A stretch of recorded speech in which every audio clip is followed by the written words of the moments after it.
సుభాష్ గారిని కలిసి ఈరోజు పాంప్లెట్ ఇనాగ్రేషన్ చేయడం జరిగింది.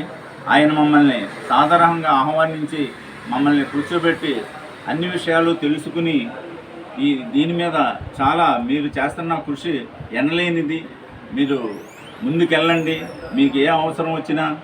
మీకు వెన్నంటి నేను ఉంటాను, కాబట్టి మీరు ఇలాంటి బృహత్తరమైన కార్యక్రమాలు మీరు చేపట్టండి, ప్రజల్లో మీ మాట బాగా వేదం కింద ఉంటుంది, ఇంచేదంటే మీరు తెల్లవారితే ప్రజల్లో ఉంటారు, కాబట్టి ఇలాంటి బృహత్తర కార్యక్రమాన్ని తలపెట్టినందుకు మమ్మల్ని అందరినీ అప్రిషియేట్ చేస్తూ మా సంఘ